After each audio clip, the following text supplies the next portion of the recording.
We need to have a conversation about couples who are influencers. Hi, my name is Dr. Natalie Jones. I'm a licensed therapist. And I wanted to kind of, have a conversation about this because there's a lot of couples who've, been breaking up recently, have gone through things. She stole my husband, this and that and the other. There's a lot of stuff going on, infidelity and all this other kind of stuff. And I just want to have a conversation about it. I'm not necessarily talking about anybody specific. I'm not going to say any names or, this isn't meant to be disrespectful. I just want to put that disclaimer out there. But one of the things is there's a certain type of mentality that goes with being an influencer. And, you guys I've talked to you about this before when I talked to you guys about influencers with children, parents who are putting their children on. But I think there's just like a mentality, especially with the younger crowd with wanting to be an influencer. It is that, I'm hungry for a life that is non-traditional. And if I can create a life based off of me getting attention and popularity, it's essentially a popularity contest and things like that, where it's like, I want to become popular and I want people to pay me for it. I want to get deals and endorsements for it. And, whenever you're having a popularity contest, you have all these people sort of vying for it. However, when you are a couple, and you guys are an influencer, both of you are vying for the attention and validation of the public. It becomes addictive. And I tell my clients this all the time, that social media is really, it becomes like a third party to any relationship when you involve it so much in your day-to-day aspect, in the day-to-day parts of your life,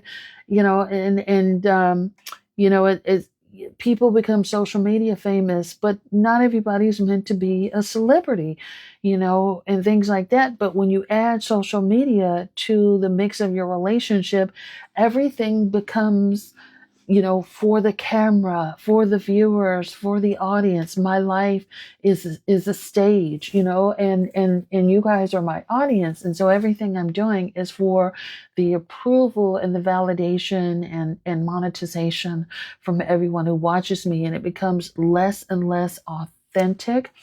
And both of you, if you're a couple, you start fighting each other for who's getting attention. Now, one person may not be actively fighting for your attention, but know and trust that they are looking for that attention that you're getting. So I just like I always tell you, I've made several posts about how women shouldn't date men who don't work and who don't have money, who are not on the same or greater same economic playing field as you. The same thing can also be said for social media. If you are a woman and you have a billion followers and your man only has 9 and he's an influencer too, that is going to create a dynamic. It sounds silly, but it is so true because, they're which we're seeing. It's almost like a pandemic of it now, where you see a lot of men, even, just regular men who aren't influencers, that are competing with women in general. How do you think it's going to be when you're in a relationship and you're getting all the attention? And a lot of times people got with you because of the attention that you bring them.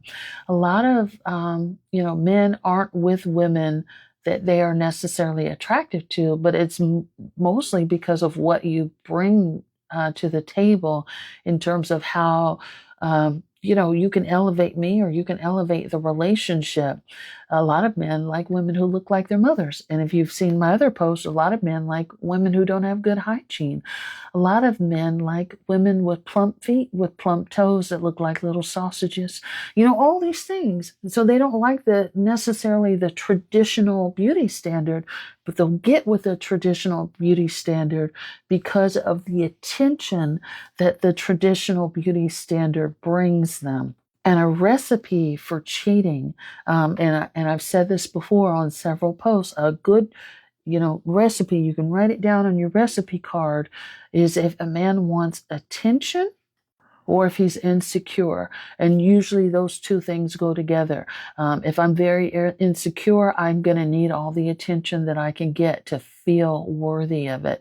And so if I feel like my partner is getting way more attention and validation and likes and brand deals than I am, I'm going to need to shift the power dynamic.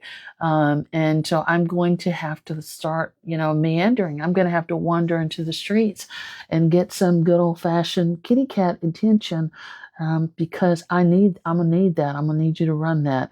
I'm not getting it at home, and I've got to feel like I'm important. I've got to feel like a star. I've got to get that. That is something that you have to keep in mind if you are going to be a social media couple, if you're getting more attention. It is sure to be a recipe for disaster. And I brought up the Real Housewives as an example before, and I'm going to use it here. A lot of people say, oh, when women go on the Real Housewives or whatever franchise, that's sure to be a recipe for divorce. It's not the Real Housewives in and of itself that's a recipe for divorce. It's what it brings with it. Whereas you might have had, at least back in the day when the show was originally Housewives, whatever, back in the day when the women were at home, they weren't, their men were keeping them. These were women that were at home. They were taking care of kids and things like that. Now you've got a woman that's in front of a camera. She's got all these followers. She's got, she's popular. She's beautiful. She's getting endorsements and other offers to do other things. She's starting a clothing line. She's doing the news or, whatever. She can buy her own handbags and things like that. It's like, well, shoot, it shifts the power dynamic of the relationship, and it starts to make your male partner feel insecure, rooted deeply insecure. If the power is shifted more so to the women, which it usually is for housewives and influencers, usually influencing is a woman's game. There might be male influencers, but I don't know any, because, mostly women have been doing that for makeup, shopping, or whatever the case. So you have to seriously consider, hey, if I'm going to be an influencer, do I want all that comes with it? And is my partner secure enough to handle everything that comes with it? And unfortunately, it's a nuance. It's a situation that you won't really understand the gravity of it until you get there, because you can say all you want, prior to you reaching being someone of status, but until you actually are someone of status, you don't know how your partner will handle it or be able to take it, or how it will impact your day-to-day life. And so it's always something to consider. Your fame or your notoriety or whatever comes with, however you want to frame it, the attention that you get that comes from social media. Always be considering that, and think, if you're single and you're an influencer, you need to be thinking now, is this something that I'm okay walking away from if it means that it's going to protect or preserve my relationship? Because people can say that they want to protect their relationship all they want to. In 2026, what I've found is that people are very, very crafty. People will research, fine, they will pop up at your doorstep. You just never know. So, just something to think about. Hope that helps. Thanks so much.